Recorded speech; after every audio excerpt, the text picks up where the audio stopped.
ரஹீம். அன்பார்ந்த நேயர்களே, பிலஸ்தீன் நடந்து கொண்டிருக்கின்ற இந்த பெரும்போர் 589வது நாளை எட்டியிருக்கிறது. 13 ஐரோப்பிய நாடுகள் உடன் நின்று சண்டையிடும் இஸ்ரேல் 4 முனிசிபாலிட்டிகளை இன்னும் கையகப்படுத்த முடியாமல் திணறிக் கொண்டிருக்கிறது. அதற்கு கீழே இருந்த 4 முனிசிபாலிட்டிகள் தான். இருந்தாலும் அது 589 நாட்களாக ஒன்றும் செய்ய முடியாமல் திணறிக் கொண்டிருக்கிறது. இந்த இஸ்ரேலுக்கு இன்றைக்கும் உதவி செய்வது அமெரிக்காவினுடைய ஆயுதங்கள், அமெரிக்காவினுடைய பணம். இத்தனையும் தனக்கு பின்னால் வைத்துக்கொண்டு 78 ஆண்டுகளாக அமெரிக்காவாலும் மேலை நாடுகளாலும் ஊட்டி வளர்க்கப்படக்கூடிய இந்த இஸ்ரேலால் ஒரு 4 முனிசிபாலிட்டியை வெற்றி கொள்ள முடியவில்லை. இதில் பல யுத்தங்களை நடத்திவிட்டது. இப்பொழுது நடத்துகின்ற யுத்தமும் 19 மாதங்களாக நடக்கிறது. இதை காண முடியாமல் பொறுக்க முடியாத சிலர் வெகுண்டெழுவதையும் விரக்தி அடைவதையும் நாம் பார்க்கிறோம். நேற்று சுஜயாவில் 2014 ஒரு பெரிய தாக்குதலை போராளிகள் இஸ்ரேலிய இராணுவத்தின் மீது நடத்தியிருக்கிறார்கள். அப்பொழுது சற்றும் எதிர்பாராத அந்த தாக்குதலை போராளிகள் எதிர்கொண்டு இருக்கிறார்கள். சுஜயாவில் வாங்கிய அடி இப்பொழுது இஸ்ரேலிய இராணுவத்தினரிடையே எப்படி பேசப்படுகிறது என்று சொன்னால், அந்த சுஜயா ஃபியர் என்று சொல்லக்கூடிய அல் சுஜயாவில் வாங்கிய அடியில் ஏற்பட்ட அச்சம் இன்றும் அவர்களை உலுக்கி கொண்டு இருக்கிறது என்பது நேற்று கிடைத்த தகவல். அதே போல gates of hell, Yahya Sinwar revenge இவை இரண்டும் தொடர்ந்து இஸ்ரேலிய இராணுவத்தினரை காவு கொண்டு இருக்கிறது. நேற்றும் சுஜயாவிலும் கான்யூனிஸிலும் நடந்த ஆம்புஷில் 75 முதல் 90 வரைக்கும் இறந்தும் காயம்பட்டும் இருக்கிறார்கள் என்பது இஸ்ரேலிய ஊடகங்களே நமக்கு சொல்லுகின்ற தகவல். அடுத்தது, இப்பொழுது காசாவிலே நடக்கின்ற இந்த பெரும்போரால் இஸ்ரேல் ஒரு பெரிய அறிவிப்பை செய்தது. அதை நேற்று நாம் குறிப்பிட்டோம். கிடியோன் சாரியாட் என்ற ஒரு தாக்குதல்னா அங்கே என்ன, அப்பாவி மக்களை கொலை செய்வது. ஒரு பெரிய ஆய்வை நடத்தி இருக்கிறார்கள். இஸ்ரேலிய இராணுவம் எப்பொழுதும் இந்த வரலாறு முழுவதும் இந்த 589 நாட்களிலும் கூட ஒரு முறை கூட போராளிகளை நேருக்கு நேர் சந்தித்ததில்லை. ஆனால் போராளிகள் துரத்தி அடிக்கின்றார்கள் என்று. ஏன் இஸ்ரேல் இதில் வெற்றி பெற முடியாது என்பதை சுட்டி காட்டுகின்ற அளவில் நேற்று ஒரு ஆய்வறிக்கை வெளியிட்டு இருக்கிறார்கள். அதில் என்ன சொல்லுகிறார்கள் என்று சொன்னால், இஸ்ரேலிய இராணுவம் நத்யான்கூக்கு கிடியான் சாரியாட் என்று சொல்லக்கூடிய உன்னுடைய இந்த புதிய தாக்குதல் வெற்றி பெறாது என்பதற்கு சொன்ன காரணங்கள். Israeli soldiers never fought a real battle. உன்னுடைய படை எப்பொழுதும் இந்த 589 நாட்களாகவும் நேரடியாக எதிரிகளை எதிர்கொண்டதில்லை. ஒரு வீடியோ கூட உங்களிடம் இருந்து அப்படி நாம் எதிர்பார்க்கவில்லை. நீங்கள் போட்ட வீடியோக்கள் எல்லாம் கொள்ளையடிப்பது, பெண்களை கொலை செய்வது, பெண்களை மானபங்கப்படுத்துவது, குழந்தைகளை கொலை செய்வது, வீடுகளுக்கு உள்ளாலே புகுந்து எந்தெந்த இதை திருடினோம் என்பதை கையிலே வைத்து கொண்டு நீங்கள் வீடியோக்கள் போட்டீர்கள். இந்த வீடியோக்கள் அனைத்தையும் ஹிந்துஜா என்ற ஹிந்து ரஞ்சம் குரூப் என்ற அந்த கூட்டம் கையில் எடுத்து உங்களை ஐசிசியில் நிறுத்தி உலகின் எந்த பகுதியிலும் இஸ்ரேலிய இராணுவம் தங்க முடியாது என்று சொல்லிவிட்டார்கள். இப்பொழுதும் நீங்கள் பாதுகாக்கப்பட்ட வீடுகளிலே 45 ஹவுஸ் என்று சொல்லக்கூடிய இந்த 45 வீடுகளில் தான் நீங்கள் தஞ்சம் புகுகிறீர்கள். அதனால் செத்து மடிகிறீர்கள். அடுத்து ஒரு பெரிய ரெவலேஷன் என்னவென்று சொன்னால், டனல்ஸை பற்றி நீங்கள் எத்தனை ஆய்வுகளை மேற்கொண்டீர்கள்? முதலில் பங்கர் போஸ்டர் போர் தொடங்கும் போது, அதாவது பூமிக்கு கீழே இருக்கக்கூடிய எல்லாவற்றையும் அழிக்கக்கூடிய குண்டுகள் 200 பவுண்டு எடை உள்ளது. போட்டவுடன் கீழே இருக்கின்ற எல்லா டனல்ஸ்களும் அழிந்துவிடும் என்றீர்கள். அழிக்க முடியவில்லை.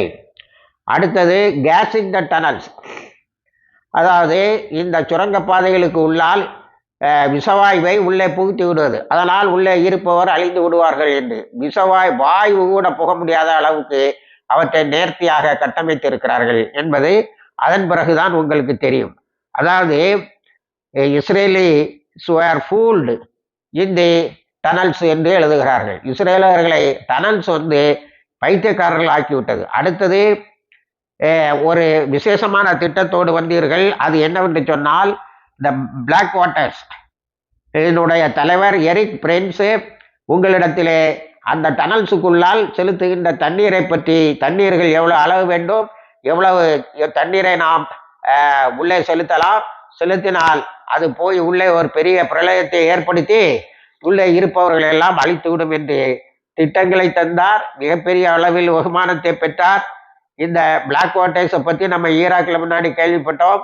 அரபு உடைகளை அணிந்து கொண்டு வந்து அரபு மக்களை கொலை செய்த வரலாறு உண்டு. அதை நாம் வைகரை வெளிச்சம் பத்திரிகையில் நீண்ட கட்டுரையாகவே தந்திருக்கின்றோம். இந்த பிளாக் வாட்டர்ஸ் உடைய CEO, chief executive officer Erik Prince தந்த திட்டம் தான் ஃப்ளட்டிங் தி டனல்ஸ். அதுவும் தோல்வி. இல்லை என்ன மிகப்பெரிய தோல்வி என்று சொன்னால், இன்னும் அந்த டனல்ஸ் எங்கே இருக்கிறது, எப்படி இருக்கிறது என்று தெரியவில்லை. இன்றைக்கும் 19 மாதங்களுக்கு பிறகும் இந்த டனல்ஸோட லொக்கேஷன் எங்கே இருக்கிறது என்பதை உங்களால் கண்டுபிடிக்க முடியவில்லை. இதனால் தான் சொல்லுகிறோம், உன்னுடைய கிடியான் சாரியாட் இது போன்ற 1000 திட்டங்கள் வந்தாலும் நீ ஜெயிக்க முடியாது என்று இப்பொழுது ஒரு திட்டத்தை வைத்திருக்கிறார்கள். அதன் பெயர் ஃபேஸ் 2. Nuclear bombing போகிறார்களாம். காசாவில் இருக்க மக்களை அணுகுண்டு போட்டு அழித்து விடுவது என்பது அதனுடைய சாராம்சம்.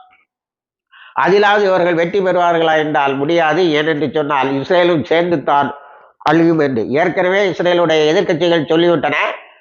இஸ்ரேலுடைய எதிர்காலம் காசாவில் சிக்குண்டு சிதறி அழிந்து கொண்டு இருக்கிறது என்று. அதுதான் இப்பொழுதும் நடந்து கொண்டு இருக்கிறது. அடுத்தால இதனால் ஓடிப்போய் இந்த திட்டங்கள் எல்லாம் தோல்வியுற்றதால் இப்பொழுது ரொம்ப சின்சியரா கத்தரில் போய் பேச ஆரம்பிக்கிறாங்க. கத்தருடைய வெளிவிவகாரத்துறை அமைச்சர் சொல்லி இருக்கிறார், எங்களுக்கு இது வேலை இல்லை, நீ வந்து உண்மையிலேயே போரை நிறுத்த வேண்டும் என்றால் வா என்று சொல்லி இருக்கிறார்கள். இவர்கள் இப்பொழுது இந்த கிடியான் சாரியாட்டே நாங்கள் நிறுத்தி விடுகிறோம் என்று சொல்கிறார்கள். ஆனால் நித்தம் குண்டு போட்டு இருக்கிறார்கள். நேற்று 54 பேர் ஷஹீதாகி இருக்கிறார்கள். 53,000 பேர் இதுவரைக்கும் மொத்தமாக 19 மாதத்தில் ஷஹீதாகி இருக்கிறார்கள். 1,20,000 பேர் காயப்பட்டு இருக்கிறார்கள். இத்தனைக்கும் பிறகு நேற்று பிஐஜே அல்குஸ் வந்து இஸ்ரேலுடைய சூப்பர் ஹெரோன் ஸ்ட்ராட்டஜிக் ட்ரோன் என்று சொல்லக்கூடிய ஒரு ட்ரோனை சுட்டி வீழ்த்தி இருக்கிறார்கள். அப்போ இன்னும் அவங்க வீரியமாகவே சண்டையிடுகிறார்கள். உங்களுடைய வேவு பார்க்கும் எந்த ட்ரோன்ஸும் அங்கே சுற்றி தெரிய முடியாது என்ற நிலையை உருவாக்கி இருக்கிறார்கள். அமெரிக்கா தந்த F-35 மட்டும் உங்களுக்கு அப்பாய்களை கொலை செய்யவும், தினமும் பத்திரிகைகளுக்கு இத்தனை பேர் இறந்தார்கள் இந்த செய்தியை தரவும், அதை போடுகின்ற இந்திய பத்திரிகைகள் எல்லாம் எப்படி தலைப்பு போடுகின்றன என்று சொன்னால், என்னவோ 54 பேர் ஷஹீதாக்கப்பட்டதை 54 போர் வீரர்கள் இறந்தது போல காட்டுகிறார்கள். இந்த கோழைத்தனத்தை தவிர உங்களால் சாதிக்க முடிந்தது எதுவும் இல்லை.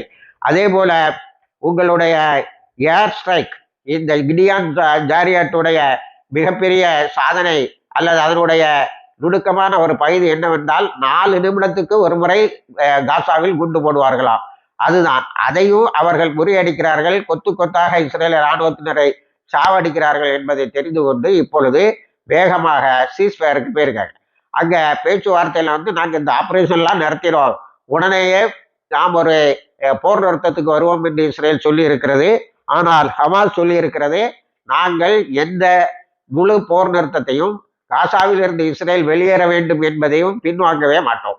மீதி எல்லாத்துலேயும் என்ன அட்ஜஸ்ட்மெண்ட் வேணாலும் வச்சுக்கலாம். அதே போல எங்களை ஆயுதமற்றவர்களாக ஆக்க நீங்கள் முடியவே முடியாது. அது முடியாதுங்கிறது நமக்கு தெரியுது. அதான் டனல்ஸை பற்றி வந்த ஆய்வுகள் எல்லாம் என்ன சொல்லுதுன்னா, அது எங்கே இருக்குன்னா இன்னும் ஒரு நாளில் கண்டுபிடிக்க முடியல.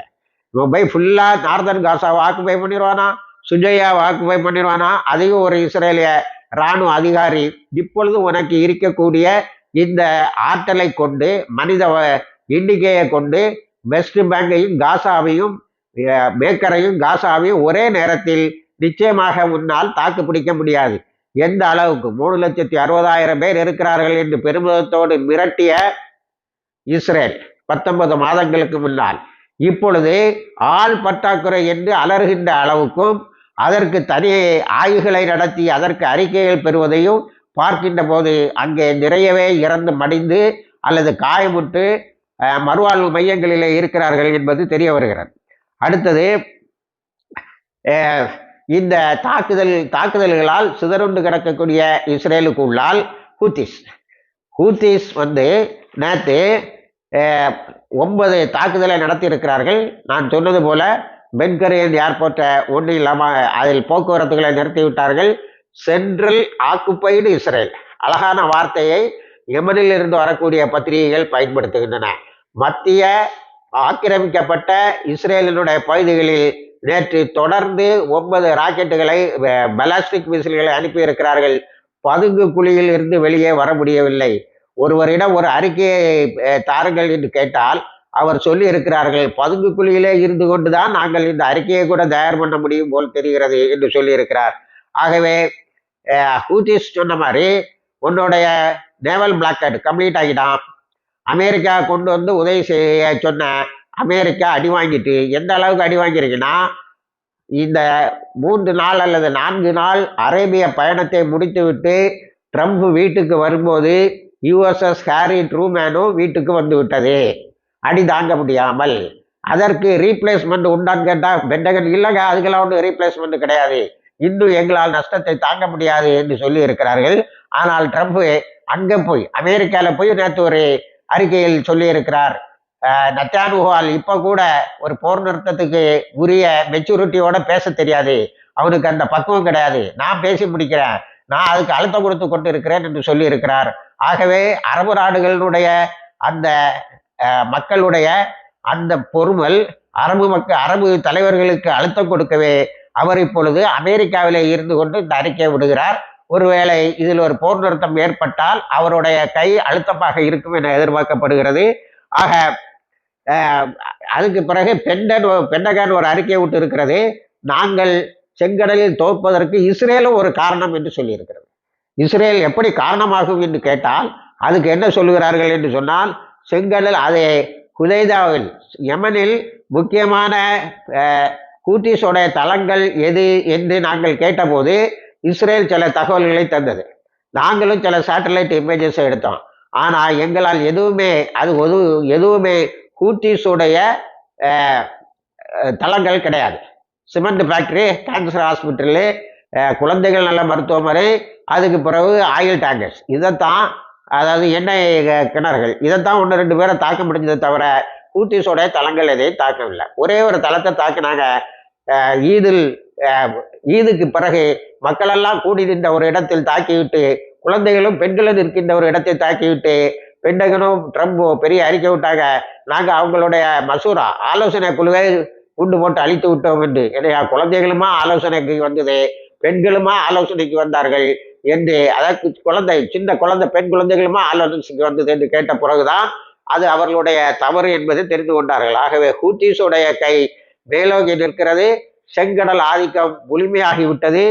ஏன் என்று சொன்னால் யுஎஸ்எஸ் கிரீமன், அப்ரஹாம் லிங்கன், யுஎஸ்எஸ் ஜெரால்டு, இப்படி பெரிய பெரிய படை கப்பல்கள் எல்லாம் அடி வாங்கி நொறுங்கி எப்படியாவது போய் சேர்ந்தால் போதும் என்று அமெரிக்கா சென்று சேர்ந்திருக்கிறது. இனி மேக்கரைக்கு நாம் வருவோம் என்று சொன்னால் மேக்கரையில் அல்குஸ் வச்சு அடிக்குது. அதனால தான் இஸ்ரேலிய இராணுவ அதிகாரி ஒருத்தன் சொல்லியிருக்கான் அறிக்கையில், இப்போ இருக்கக்கூடிய ஸ்ட்ரென்த்தை கொண்டு ஒருவேளை காசாவை அவர்களாவே உங்கள்கிட்ட ஒப்படைத்தா கூட நீங்கள் அதை என்ன செய்ய முடியாது, பராமரிக்க அளவுக்கு உங்கள்கிட்ட ஃபோர்ஸ் கிடையாது. நார்தன் காசாவை ஃபுல்லாக ஆக்குப்பை பண்ணிடுவோம்னு சொல்லி 19 மாதம் ஆச்சு, ஒன்றுமே செய்ய முடியவில்லை. ஆகவே ஒப்பந்தத்தை தவிர வேற வழி இல்லை என்று சொல்லி இருக்கிறார்கள். நெத்தன்யாஹு எந்த நிபந்தனையாக இருந்தாலும் ஏற்றுக்கொள்ளலாம் என்ற நிலைக்கு வந்திருப்பதாக அறிகிறோம். இணைந்திருங்கள், எல்லா தகவலையும் தருகிறோம். ஆகிருந்தவானால் இல்லை.